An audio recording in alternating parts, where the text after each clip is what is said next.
Here it is, right here. This is where millions of Americans just lost leverage they didn't even know they had.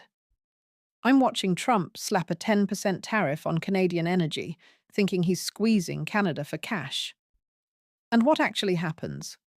Quebec's premier walks up to a microphone and says he's exploring breaking contracts with Massachusetts and New York, contracts worth billions. Infrastructure Americans spent years building gone just like that. Let me show you what I mean. Massachusetts just finished a transmission line. 10 years of construction took them through legal battles, environmental fights, public referendums. The New England Clean Energy Connect. It literally went live this month, January 2026, 145 miles of high-voltage cable, bringing Canadian hydropower straight to Massachusetts. The state celebrates, the governor gives speeches about clean energy and lower bills. They're planning to get 20% of their electricity through this thing. Then Trump imposes tariffs, and Quebec stops selling power to the spot market. 2 days after the tariffs hit, the transmission line goes silent for over a week. Now, Hydro-Quebec says it was weather. Warmer temperatures made spot sales unprofitable. But here's what nobody's talking about. Premier LGO wasn't subtle. He went on television and said, Quebec is looking at breaking the contracts, not threatening, exploring legal options. Think about what that means. Massachusetts spent a decade building infrastructure specifically, designed to import more Canadian electricity. They signed 20-year contracts. They promised ratepayers $50 million in annual savings. Then Trump starts a trade war with the supplier. And this isn't just Massachusetts. New York has the same problem. Worse, actually, they're finishing the Champlain Hudson Power Express right now. 339 miles of underwater cable from Quebec to Queens. $6 billion expected to power 1 million homes in New York City starting in May. 20-year contract, fixed pricing. The whole climate strategy depends on it. Trump's tariffs put all of that at risk. But here's where it gets complicated. This isn't about whether Quebec will actually cut the power. It's about what Trump just revealed. He showed everyone that New England is structurally dependent on Canadian electricity. And Quebec has options Americans don't have. Let me explain why this is so catastrophically stupid. For 40 years, New England has been buying power from Quebec. It started in the 1980s. They built a 932 transmission line from James Bay to Boston specifically to bring Canadian hydro south. The relationship worked because both sides won. Quebec had massive surplus capacity from dams in northern Quebec. New England had expensive fossil fuel generation and climate goals they couldn't meet domestically. Vermont gets 25% of its electricity from a single contract with Hydro-Quebec. 25%. That contract runs through 2038. It's been keeping Vermont's rates stable, while other New England states saw 20–40% price spikes. One contract, one supplier. 40% of Vermont Electric Co's power comes from Canadian imports. New York imported 7.7 terawatt-hours from Quebec and Ontario last year. That's not backup power. That's structural dependency. And Trump walked right into it. He saw Canadian energy and figured he'd charge 10% extra. Didn't consult anyone who understands how electricity actually works. Didn't think about the transmission infrastructure. Didn't consider that electricity isn't like oil. You can't put it on a tanker and ship it to Asia. Electricity flows through wires between directly connected grids. Quebec has the dams. Quebec has the reservoirs. Quebec can hold water or release it based on when prices are best. New England. New England has natural gas plants, some nuclear, growing renewables, and a desperate need for more clean power than they can generate themselves. The dependency runs one direction, and Trump just reminded everyone which direction that is. Wait, it gets worse. Most people don't think, about where their electricity comes from. You flip a switch, Lights work, the grid is invisible. But in New England, that invisible infrastructure is heavily Canadian. And what Trump did was make it visible in the worst possible way. Let's talk numbers. Real numbers. In 2024, Canada exported about 30 terawatt hours to the United States. Total value $2.7 billion Canadian. Not huge for Canada's economy, but critically important for specific regions in the US. New York alone imported 7.7 terawatt hours. New England gets roughly 5% of its total electricity from Canada in normal years. But during peak demand, winter cold snaps, summer heat waves, that percentage jumps way higher because Canadian hydropower is cheaper and more reliable than running natural gas plants when spot market prices spike. Here's what I'm about to show you changes the whole picture. New England's grid runs on natural gas. Over 60% of generation comes from gas-fired plants. When demand surges, natural gas prices explode because the same pipelines supply heating, fuel, and power plants. Wholesale electricity costs can jump to multiples of normal rates. Canadian hydropower dampens those spikes. When New England prices surge, Quebec sells more electricity south, bringing prices back down. Consumers don't see the massive rate increases they would experience without imports. Without Canadian power, New England faces two options. Build more natural gas generation, expensive, contradicts every climate goal, or build massive battery storage to back up renewables. Even more expensive, nowhere near commercially viable at the required scale. So, Massachusetts and New York chose a third option. Import clean Canadian hydro through dedicated transmission lines with fixed pricing. Billions spent on infrastructure that only works if Quebec actually sends the electricity. Now, what I'm about to tell you kept me up last night. These aren't spot market purchases. The New England Clean Energy Connect has a 20-year contract for 1,090 megawatts, that's 9.55 terawatt hours annually, all from Quebec Hydro. The Champlain Hudson Power Express, another 20-year contract, 250 megawatts, enough to supply 20% of New York City's electricity needs. Combined, we're talking about infrastructure investment exceeding $10 billion. Money already spent, cables already laid, converter stations already built, all designed specifically to make Massachusetts and New York more dependent on Quebec Hydro than they already were. Governor Healey in Massachusetts was celebrating 2 weeks ago. The Clean Energy Connect was finally operational after years of legal fights in Maine. She called it affordable, stable power that would help Massachusetts meet climate goals. Then Trump imposed tariffs, and Hydro-Quebec stopped selling to the spot market. Premier LGO said Quebec is exploring breaking the new contracts if tariffs aren't resolved. But that's not even the real story. The real story is time. You can't build power plants or transmission lines quickly. The Clean Energy Connect took 10 years from conception to operation. The Champlain Hudson Power Express has been in development for 15 years. If Quebec reduced exports significantly, New England couldn't replace that capacity for years. The region would face higher electricity costs, reliability concerns during peak demand, and complete failure to meet climate commitments. States would need to delay retirements of fossil fuel plants, run aging infrastructure longer, accept that renewable targets were unachievable.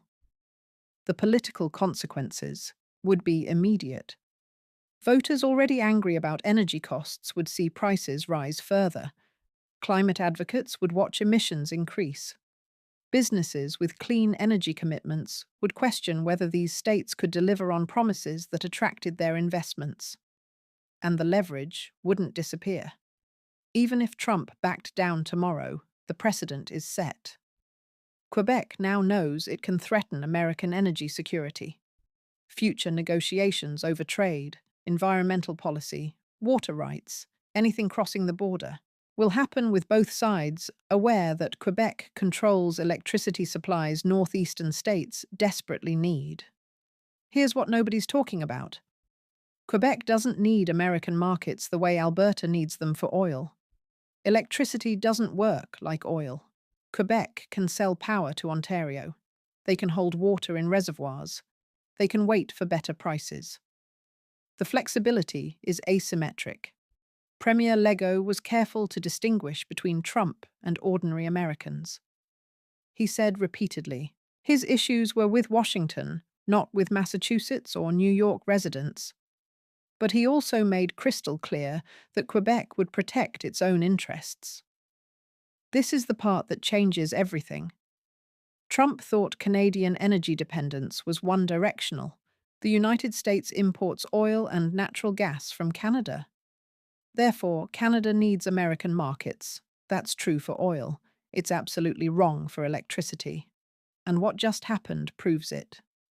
When Trump announced tariffs in early February 2025, Hydro-Quebec immediately stopped exporting to New England's wholesale spot market.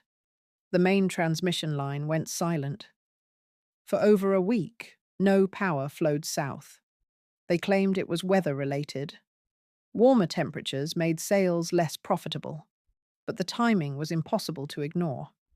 Exports stopped 2 days after tariffs took effect. Then Premier LGO got specific. He didn't threaten to cut Vermont's existing contract from 1987. Vermont didn't deserve punishment, but the new contracts with Massachusetts and New York, those hadn't started yet. Breaking them would be legally complicated, but potentially possible if Quebec argued tariffs fundamentally altered the economic terms. And even if Quebec couldn't legally break contracts, they could make life difficult. The fixed contracts specify minimum deliveries, not maximum. Quebec could meet bare contractual requirements while refusing to sell any additional power on the spot market. That matters enormously during peak demand, when New England relies on imports to avoid blackouts. Hydro-Quebec CEO was blunt, called the Trump administration a bully, said Quebec would meet tariffs rate for rate. If Washington wanted to charge 10% on energy imports, Quebec could add surcharges to electricity exports. The contracts might prevent outright cancellation, but pricing was negotiable within parameters. The message was unmistakable. Trump thought he was imposing costs on Canada. What he actually did was give Quebec leverage over northeastern states that depend on Canadian electricity for grid stability and climate goals. Now, here's where this gets really bad. Ontario Premier Doug Ford tried the same play Trump did. In March 2025, Ford announced a 25% surcharge on electricity exports to Michigan, Minnesota, and New York. Retaliation for tariffs. Trump immediately threatened to double tariffs on Canadian steel and aluminum to 50%, said he'd declare a national electricity emergency. Ford backed down within 24 hours, suspended the surcharge. But Quebec didn't back down. LGO kept the pressure on, kept talking about breaking contracts, kept reminding everyone that Quebec has options. Why the difference? Ontario sells surplus power to balance its grid. Ontario needs those sales. When Ford threatened to weaponize electricity, he was bluffing with a weak hand. Quebec isn't bluffing.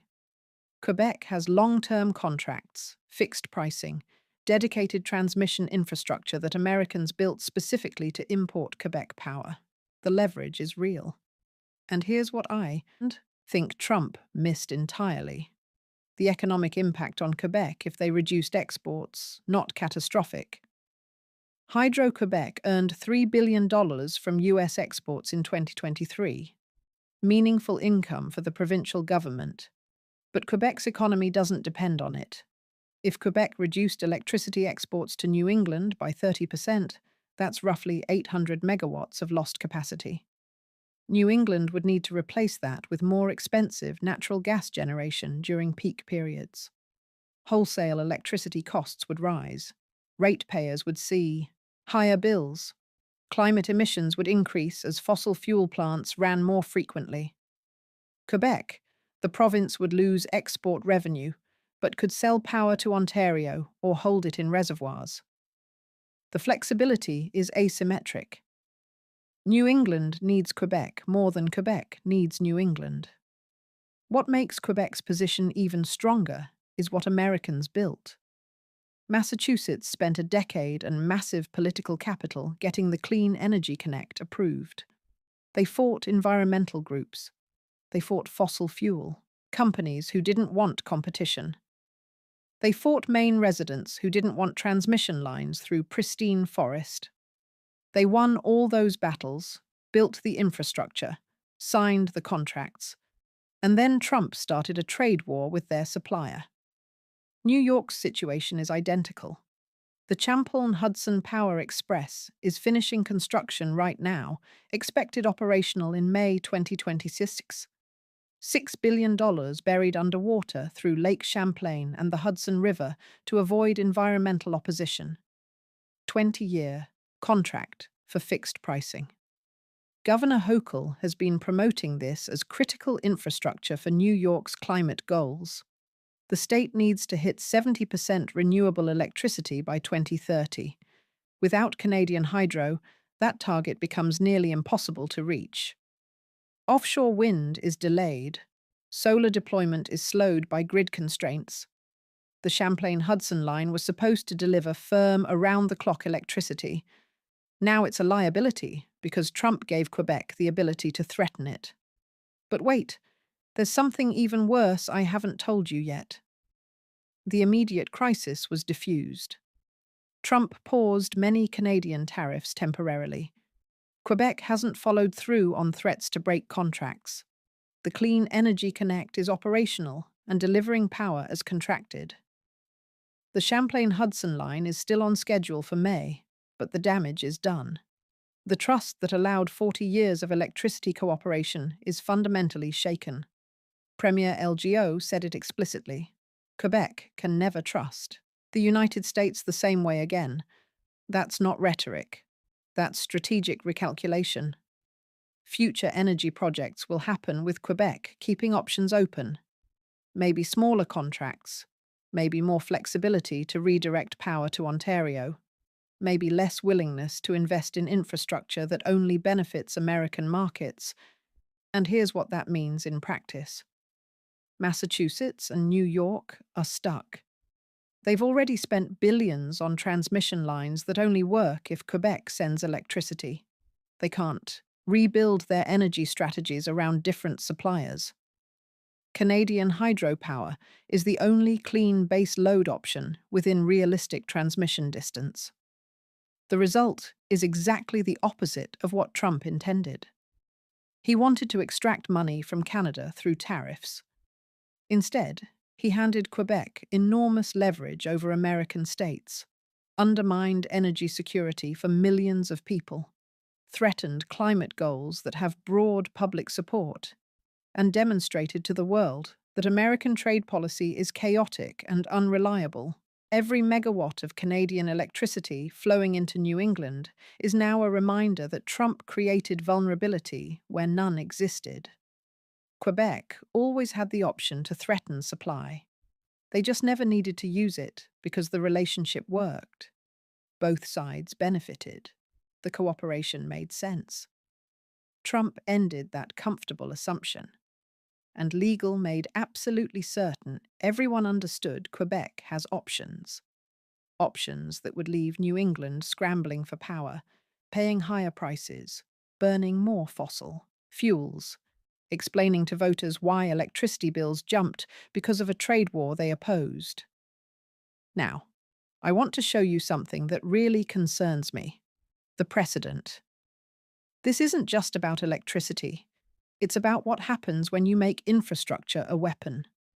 Massachusetts and New York built transmission lines, assuming Canada would remain a reliable partner. That assumption is gone. Other states watching this, they're reconsidering cross-border projects. Why invest billions in infrastructure if the president can start a trade war that makes it worthless? The chilling effect on future projects will be real. And it's not just electricity. This applies to pipelines, water agreements, transportation corridors, anything that requires long-term cooperation and massive capital investment. But here's where it gets even more complicated. Think about what this means for American energy independence. That's supposed to be Trump's whole thing, right? Energy dominance, American first. Except what he actually did was prove to northeastern states that they can't rely on American political stability. They built critical infrastructure based on partnership, and Trump turned partnership into hostage situations. So, what are Massachusetts and New York supposed to do now? Double down on Canadian imports, knowing Quebec has leverage, or try to build domestic alternatives that will take decades and cost more than the transmission lines they already built? Either option is bad. Either option is expensive. Either option proves Trump created a problem that didn't exist. And this is the part that kept me up last night. The political calculation for Quebec. Hydro-Quebec isn't just a utility company, it's a crown corporation. It's owned by the provincial government. Every dollar of profit goes to Quebec's treasury. In 2022, Hydro-Quebec paid a $3.4 billion dividend to the provincial government. That's real money funding. Provincial programs, infrastructure, services, American electricity exports are part of that revenue, but they're not irreplaceable. Quebec has options. They can sell to Ontario. They can invest in battery storage and sell power when prices are higher. They can build out infrastructure to other Canadian provinces. They can electrify Quebec's economy further and use the power domestically. What Quebec can't do anymore is trust that American contracts are reliable. Trump proved that.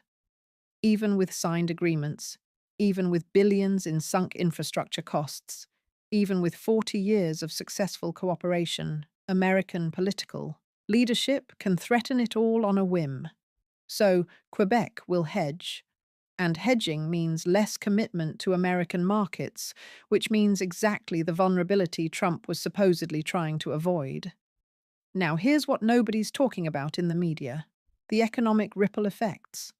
Massachusetts ratepayers were promised $50 million in annual savings from the Clean Energy Connect.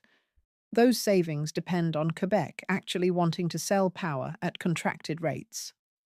If Quebec decides to be difficult, if they meet minimum contractual obligations, but nothing more, those savings evaporate, rates go up, voters get angry. New York faces the same problem. The Champlain Hudson line was supposed to save ratepayers $17 billion over 30 years. That calculation assumes friendly relations, assumes Quebec wants to maximize exports, assumes cooperation continues. Trump's tariffs put all those assumptions in question. And when voters see their electricity bills, they won't blame Quebec. They'll blame whoever's in charge when the bills arrive.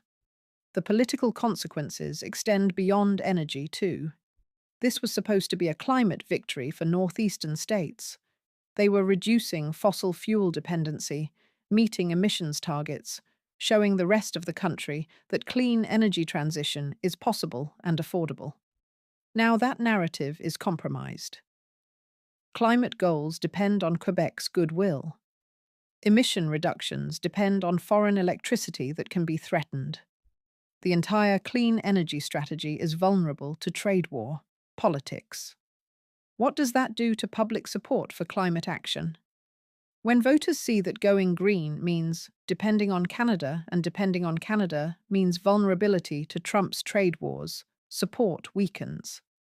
The political coalition supporting climate action fractures. Progress stalls. Trump didn't just threaten electricity supply, he threatened the political viability of climate policy in states that were actually making progress. And the precedent extends globally too. Other countries are watching this. Canada isn't some adversary. It's America's closest ally, longest undefended border in the world, deeply integrated economies. If the US will start trade wars with Canada over nothing, weaponizing critical infrastructure, what does that tell other countries about American reliability? It tells them to hedge, to diversify, to assume American commitments aren't worth the paper they're written on, to build infrastructure that doesn't depend on US cooperation, because that cooperation can evaporate overnight. Trump's approach to trade doesn't account for infrastructure timelines. You can't turn power plants on and off based on tweet diplomacy. These are 20-year contracts, decadal-long construction projects, billions in capital that can't be redeployed if political winds shift. And what really keeps me up is this: the lights are still on. For now, Hydro-Quebec is still delivering power. The contracts are holding, but everyone in New England now knows they could go dark. And Quebec knows it has leverage it didn't fully appreciate before. Future negotiations will happen in that shadow. Water rights, environmental policy, trade disputes, anything crossing the border. Both sides will remember that Quebec controls electricity that millions of Americans depend on for grid stability, climate goals, and economic competitiveness. This is what happens when you elect someone who doesn't understand policy, who doesn't consult experts, who thinks every relationship is transactional and every negotiation is about dominance. Trump saw tariffs and thought leverage. He didn't see the transmission lines, the 40-year relationship, the billions in infrastructure investment, the asymmetric dependency. He didn't understand that electricity is different from oil. You can't replace it quickly. You can't build alternatives in months or years. And now millions of Americans in blue states are vulnerable because their president couldn't be bothered to think 3 moves ahead. The New England Clean Energy Connect is operational. The Champlain Hudson Power Express is finishing construction. Billions spent, infrastructure in place, 20-year contracts signed, all designed to make northeastern states more dependent on Quebec hydro. Trump made Quebec weaponize what was supposed to be partnership, and the consequences will echo for decades. What really gets me is the scale of the incompetence. This wasn't necessary. The relationship worked. Both sides benefited. 40 years of cooperation, and Trump blew it up because he didn't understand how electricity grids operate. Look, I've been covering politics for a while. I've seen bad decisions. I've seen unforced errors. But this is different. This is creating vulnerability where none existed. This is giving leverage to the other side. This is weakening American states to own the libs, or whatever the calculation was. And the worst part, it won't be Trump who pays the price. It'll be Massachusetts residents when their electricity bills go up. It'll be New York businesses when grid reliability becomes questionable. It'll be Vermont families when their 25% Canadian power supply becomes a political football. Trump will be gone. The consequences will remain. Now I'm curious, what am I missing here? Does this change how you see the situation?